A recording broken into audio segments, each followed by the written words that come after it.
kulanti wacan oo wanaagsan idil ahaantiin baddaawadayaal waxaad ku soo dhawaataan wararkii ugu dambeeyay naga soo gaaray caalamkaad ka daawataan Aloon Media TV. qodobadan maantiin haynana waxaa ugu waaweyn qarax ka dhacay dalka Afghanistan oo lagu hoobtay ciidamada Suudaan oo qabtay hub badan oo lagu kaydinayay xuduudda ay la leeyihiin dalka Itoobiya iyo madaxweynaha Tigreega oo calaalay caalamka kadib markii laga qabsaday taliskoodii duurkana u baxay. wararkii ugu dambeeyay Itoobiya ayaanu inii haynaa waa 29 November sanadkuna waa 2020 oo diyaar garooba qodobadaas oo faahfaahsan anigoo Xuseen Nuur Xuseen ayaa inii soo jeedinaya hasaatee intayna u gadagelin qadar yar oo adeeg xayeysiis ah.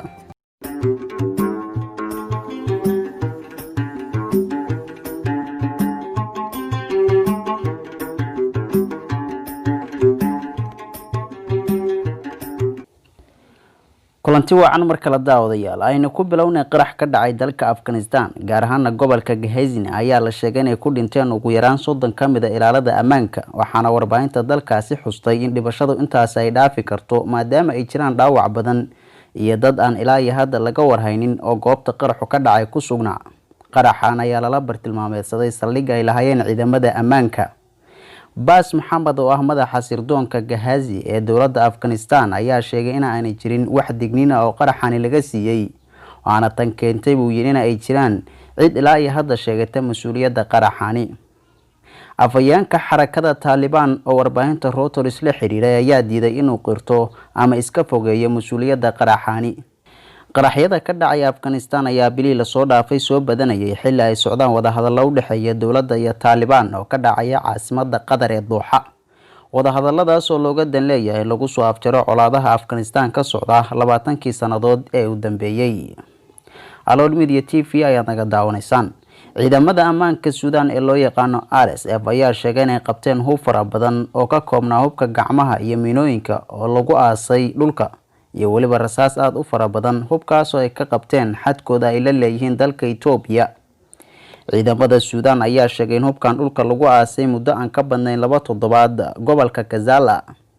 arinta hubka ayaa la xiriirinayaa xaaladda colaadeed ee ka socota dalka Itoobiya kadib markii ra'iisul wasaaraha Itoobiya Abiy Ahmed uu ku dhawaaqay in ciidamadiisu gacanta ku dhigeen caasimadda gobolka Tigreega ee Mekelle. waxaa hadalka ra'iisul wasaaraha xoojiyay generaalka guud ee ciidamada federaalka Itoobiya General Burhana waxaana iyaguna dhanka kala hadlay madaxa TPLF oo xaqiijiyay in colaadu ay sii wadi doonaan.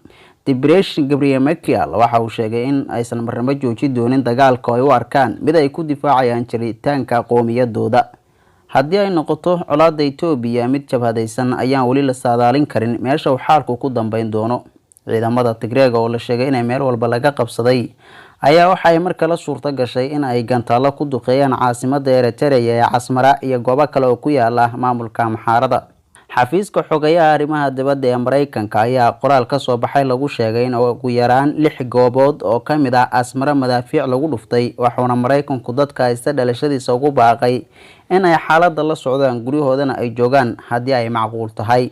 warar iyaguna ka soo baxaya deegaanka Raaya ayaa sheegaya in taliye lagu magacaabo Saleka Abay iyo ku dhawaad 200 oo askari oo isaga hoos yimaada ay weerareen xero ay deganayeen ciidamada Itoobiya iyo maleeshiyaadka Amxaarada kadib markii uu ka shakiyay in Amxaaradu soo weerarto iyagoo Tigreeg iska dhigaya ujeedaduna tahay in ay dhimaan ama ay yareeyaan ciidamada kale sida uu ku sheegay qoraal uu korneelku soo saaray.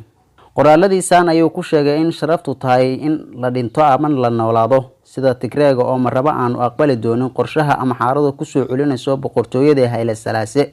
taliyahan oo ka soo jeeda qoomiyadda Waleeta iyo dhacdadan ayaa iyaguna waji kale u yeelay colaadda Itoobiya waxaana soo baxay kala shakiga soo kala dhaxgalay qoomiyadaha oo walba hore colaadu uga dhex taagnayd.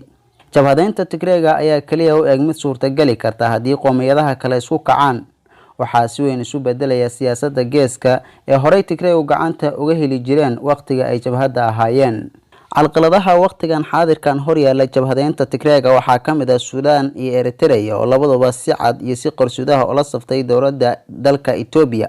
gobolada ku xeeran Tigreega iyo colaadda dhex taala anooyin badan oo ka tirsanaya waqtiyadii Tigreegu hayay talada dhinacyada tiknoolajiyadda oo hadda adkeynaya in la galo buuraha maadaama Itoobiya haysato diyaaradaha aan duuliye lahayn oo meelo badan ka warkeeni kara kana dagaalami kara iyo Tigreeg oo aan wax gacan saar ah la lahayn inta laga warqabo dowladaha caalamka. hase ahaatee waxaasoo dhanba waxaa bedeli kara haddii colaadu gundheeraato oo qowmiyadaha Itoobiya qowmiyad ay ka shakiso markaasna dagaalad kooxo ay ka dhex qarxaan dhinacyada iyo qowmiyadaha ku nool dalkaasi Itoobiya. guud ahaan daawadayaal intaas ayaan kusoo gabagabeynaa wararkii caalamka oo ka daawanaysaan Alon Media TV. intaan warkan warka xiga ku kulmi doono waxaan kaga tageynaa sidaas iyo amaanaad.